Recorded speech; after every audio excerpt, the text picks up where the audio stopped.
Meus amigos, ontem, dia 16 de julho, as maiores cidades ucranianas tiveram protestos. O povo ucraniano protestando em meio à guerra. Por quê? Vocês podem ver aqui na tela. É um protesto pacífico, porque a Ucrânia é uma democracia, e isso é permitido e bom, deve ser assim.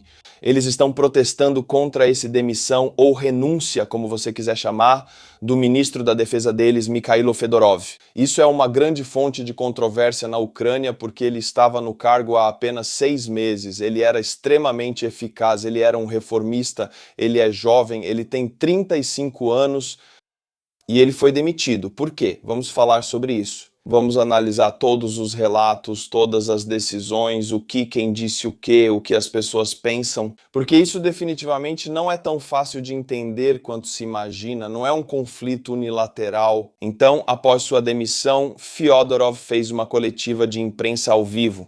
Isso basicamente resume tudo o que ele disse. Vou ler para você. É bem curto, mas é importante que entendamos o lado dele nesse conflito. E o outro lado, quem está do outro lado, já vamos falar disso.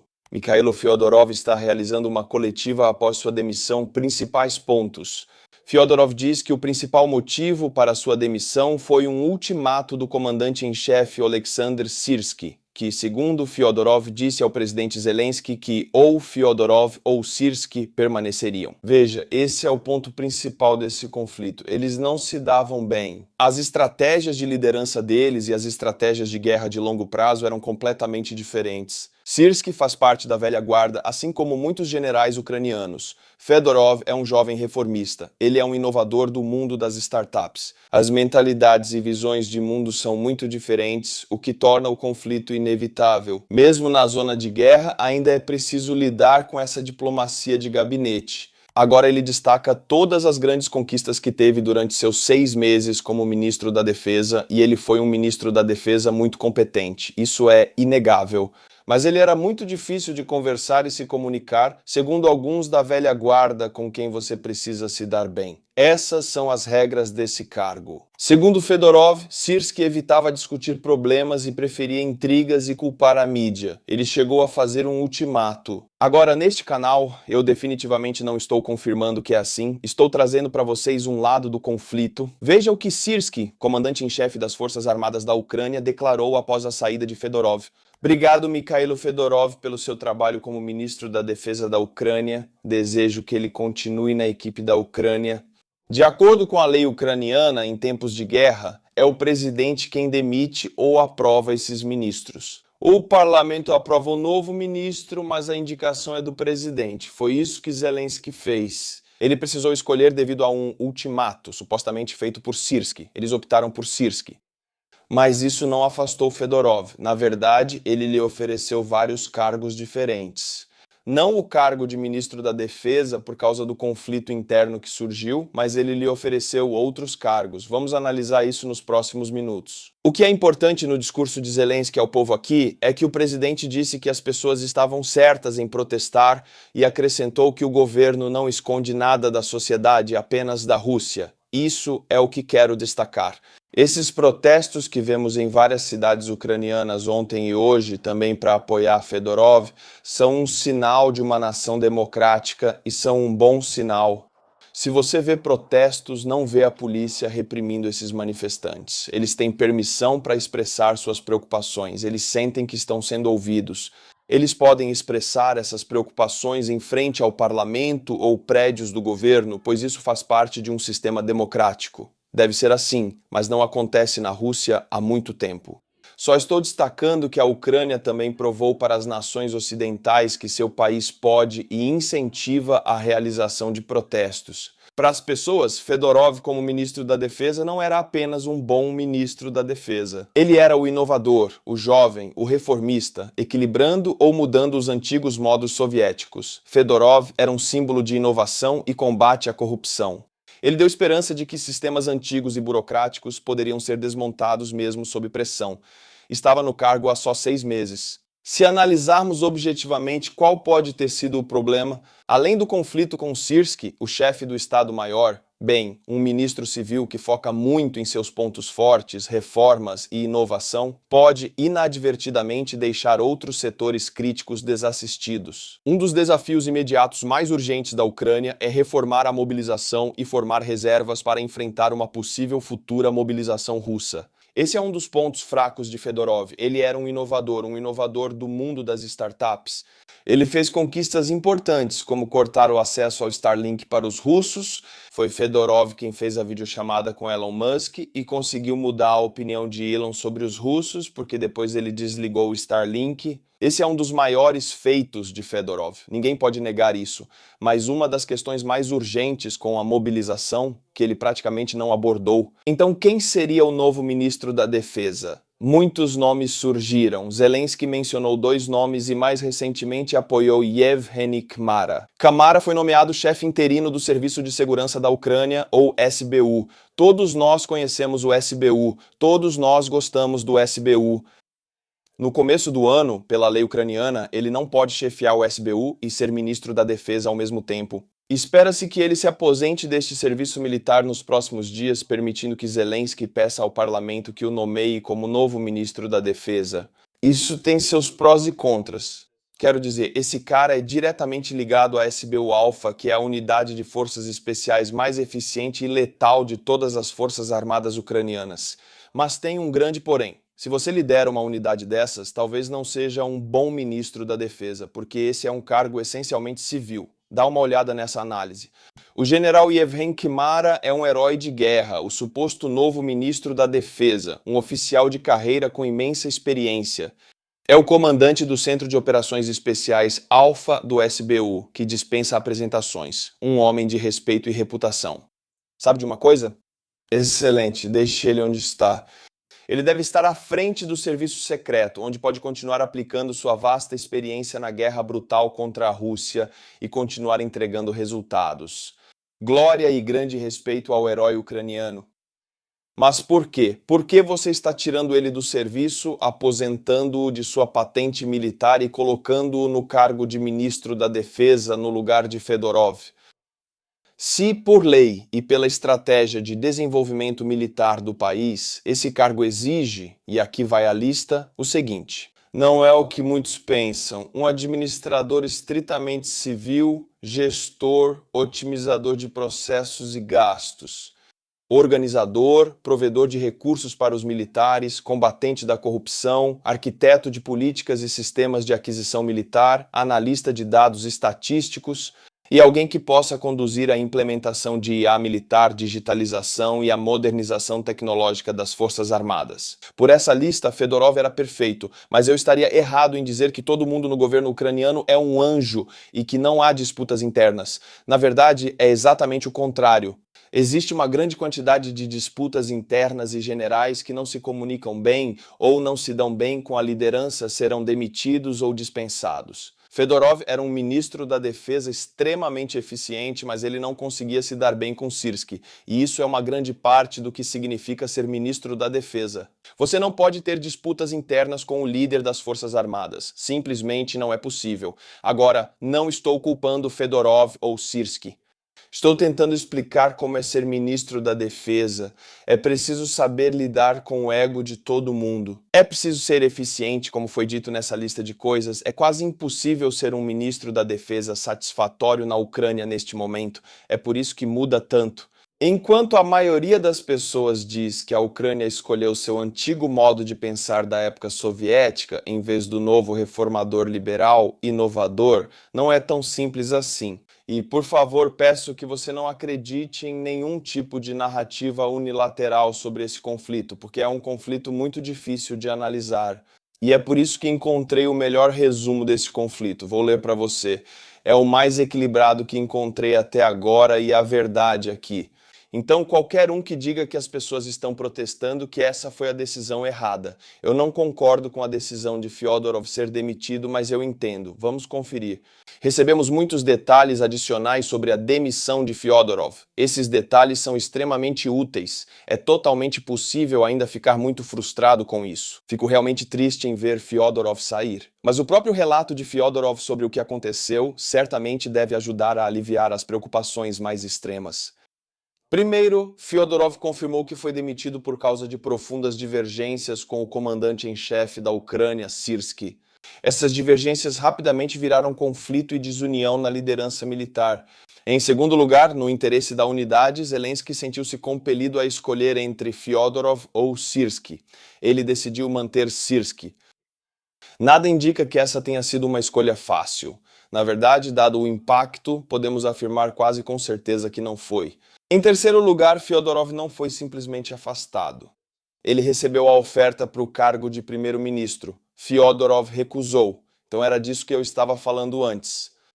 Pessoas que têm interesse nessa disputa e querem promover algum tipo de narrativa ou propaganda vão afirmar que essa é uma luta unilateral entre o modo antigo de pensar e a inovação. Não é assim. Todo tipo de governo, todo tipo de exército enfrenta esses mesmos problemas. Quando as pessoas no topo não se dão bem, significa que uma delas precisa sair para que todo o país e o exército possam continuar funcionando. Poderia ter sido Syrskyi, eu estaria falando do mesmo jeito. Então, Fedorov não foi afastado porque Zelensky queria ele longe. Na verdade, é justamente o contrário. Ele era tão eficiente que Zelensky queria indicá-lo para primeiro-ministro. Depois, também lhe ofereceram, mas ele recusou uma função consultiva. Isso vai contra a ideia de que Zelensky simplesmente queria Fedorov fora ou de que o próprio Fedorov foi afastado por corrupção. Zelensky queria manter os talentos de Fedorov, colocando-o em uma área diferente do governo que geraria menos conflitos internos. Se você já liderou algum tipo de equipe, sabe que duas pessoas extremamente eficientes e talentosas podem se odiar, o que pode acabar destruindo toda a equipe. Você tem que abrir mão de um ou de outro. Poderia ter sido Syrskyi, os argumentos seriam os mesmos. Essa é uma situação clássica que acontece o tempo todo no governo e em todas as organizações.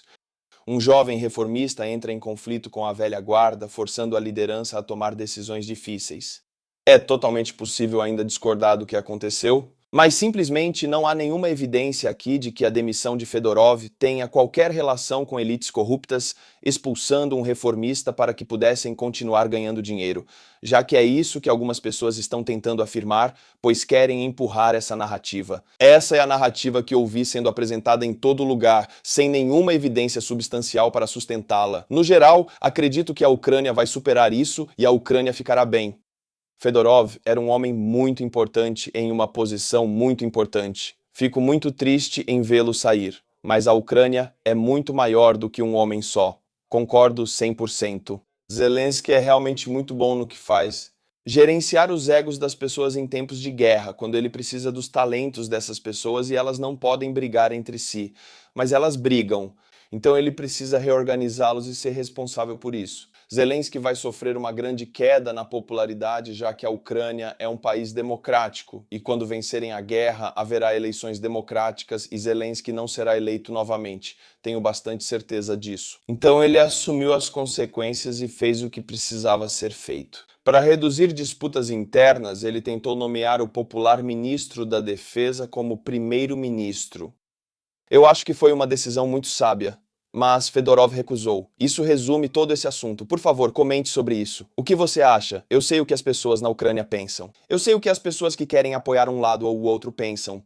Mas você, vivendo no mundo ocidental e ouvindo sobre esse conflito, eu tentei te apresentar isso da forma mais objetiva possível.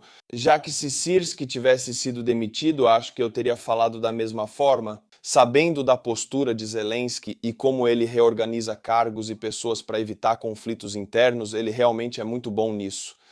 Ele fez exatamente o que deveria fazer. Tentar minimizar os danos e manter o foco na luta contra a Rússia. Mas, meus amigos, agora vamos para a Crimeia, porque na Crimeia eu procurei duas histórias diferentes para vocês. Duas russas diferentes vivendo na Crimeia, falando sobre o que realmente está acontecendo lá dentro. Esse primeiro relato, essa primeira mulher, nos dá uma visão muito verdadeira do que realmente está acontecendo e é sombrio, é ruim. Desde que a Ucrânia atacou a frota fantasma no Mar de Azov, estamos falando de mais de 100 navios danificados, motores destruídos por drones. A Crimeia está totalmente no escuro. Veja, eu teria ficado calado sobre isso, mas essa situação afetou minha família. Quero contar a verdade sobre a Crimeia. Meus pais moram em Jankoy, no norte da Crimeia, e todos nós sabemos como está a situação lá agora. Mas o problema é que meus pais estão sem eletricidade há uma semana já, sem nenhuma maneira de carregar os celulares lá. Meu pai comprou uma bateria portátil e depois uma segunda bateria, mas nem existem lugares na cidade funcionando com geradores. Por exemplo, isso permitiria que as pessoas carregassem suas baterias portáteis ou seus celulares. Quando digo bateria portátil, refiro-me a um banco de baterias. A água também está sendo liberada por horário, 2 horas de manhã, 2 horas à noite.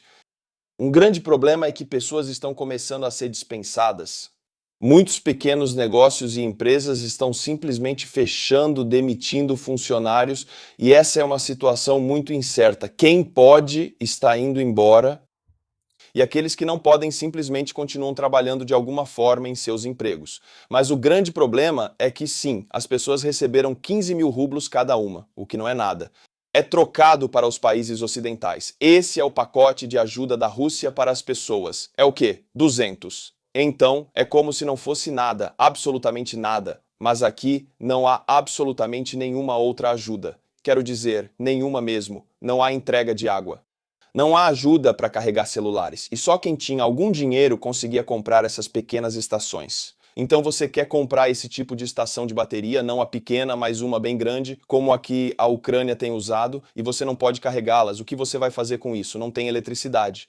Então você gastou seu último dinheiro para comprar isso e agora não serve para nada. Não tem como, por exemplo, conseguir uma estação para o quarteirão, certo? Assim as pessoas ao menos conseguiriam manter suas geladeiras ligadas, o que é importante. Sem eletricidade, elas param de funcionar. Ou seja, uma semana sem eletricidade, toda a comida que você tem em casa, que não seja comida seca, tipo o quê? O trigo sarraceno e o arroz, tudo vai estragar. Carne, queijo, leite e café. Na Rússia são muitos produtos à base de queijo. É isso que eles comem. Até mesmo ovos, com 30 graus Celsius, os ovos vão estragar lá. Em uma semana você não terá nada fresco, só arroz e trigo sarraceno. Não é fome, não me entenda mal. Ah, coitados, só podem comer arroz. Eles não vão morrer de fome. Ainda assim, é uma situação muito desagradável. Você precisa jogar comida fora e não pode comprar mais por não ter geladeira.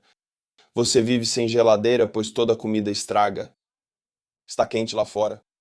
Para ser sincero, há uma situação terrível em Jankoy e em toda a Crimeia, sem qualquer ajuda externa, de alguma forma apoiar os moradores da cidade. Então esse é um quadro muito sombrio. E não é pouca coisa, porque a Crimeia tem mais de 2 milhões de habitantes, muitas pessoas estão indo embora agora, é um êxodo da Crimeia, e isso é bom. Mas ainda assim, isso pode se tornar uma catástrofe humanitária que a Rússia não pode ignorar. Eles estão ignorando isso com sucesso, apenas negando sua existência. Mas eles são agora totalmente responsáveis por fornecer água, eletricidade, todos os serviços básicos, gás e diesel para a Crimeia. Se essa é a situação, o governo russo é responsável por não fornecer essas coisas. Então eles serão responsabilizados. Para ilustrar melhor, aqui está outra mulher da Crimeia falando sobre como tentam conseguir gasolina, porque falamos sobre eletricidade e água, mas há uma enorme escassez de gasolina e diesel na Crimeia. É uma das piores de toda a Rússia. Quero dizer, isso é claro, Ucrânia ocupada, mas ainda assim. Ontem consegui um código QR para abastecer. Na Crimeia, as autoridades implantaram um sistema onde só é possível comprar combustível com código QR. Isso é como uma autorização do governo local que permite comprar combustível. O código QR é válido por 24 horas, então hoje até às 9 horas da noite. Eu não consegui esse código QR nas 3 semanas anteriores. É tipo uma loteria. Você tem que conseguir, não é todo mundo que consegue. Só cerca de 1 em cada 10 pessoas consegue de cada vez. Eu esperei 3 semanas por esse código. Estou no posto de gasolina desde as 15h, comecei há 4 horas e meia. Durante esse tempo, apareceram 2. Alarmes soaram quando não estavam fornecendo gasolina. Agora já faz 1 hora e meia sem luz, sem eletricidade para abastecer. O QR Code está quase vencendo. Você não consegue combustível após 3 semanas de espera. E agora você tem mais algumas horas antes do posto fechar às 21h, é isso que ela está dizendo. E não tem eletricidade para bombear o combustível. Então esse código QR não vai te salvar. Nada vai te salvar. Porque se você consegue o código, não tem eletricidade. Se tem eletricidade, não tem gasolina. Se tem gasolina, o código QR já não funciona mais. Então você está ferrado de qualquer jeito. De qualquer forma, se você está morando na Crimeia, já era. É melhor ir embora. E eles estão chegando a essa decisão, aliás. Estão indo embora às dezenas de milhares. A Ponte da Coragem está bem cheia no sentido de saída da Crimeia, bem poucos carros vão no sentido contrário. Meus amigos, falando sobre a situação do ministro da Defesa da Ucrânia e o conflito com o chefe do Estado-Maior, um conflito desses, quando estou torcendo pela Ucrânia, é muito difícil comentar. Como eu sei que as pessoas querem apoiar a Ucrânia cegamente, sem reconhecer que é um país como qualquer outro, com exatamente os mesmos conflitos, liderados por pessoas que têm exatamente os mesmos egos que quaisquer outros ministros ou chefes de Estado-Maior. Ou essas situações existem há milhares de anos. Gerenciar dois figurões que são populares e eficientes, ainda assim um deles precisa sair. Você não consegue fazê-los trabalhar juntos. Essa não é uma situação nova de forma alguma. Esse era o problema em Roma no auge, há 2000 anos, quando os cônsules ou o Senado ou o César estavam gerenciando seus generais. É o mesmo agora na Ucrânia Democrática. Um ministro da Defesa Popular foi demitido e há protestos. Fico feliz que eles estejam protestando, assim posso ver que a Ucrânia é uma nação democrática, mas todos devemos entender que isso não é novidade e não há motivo para vergonha. Esta é simplesmente a realidade da situação. Zelensky precisa conciliar pessoas muito capazes para que não haja conflitos internos. Acho que ele fez um bom trabalho e sofreu uma grande queda na popularidade.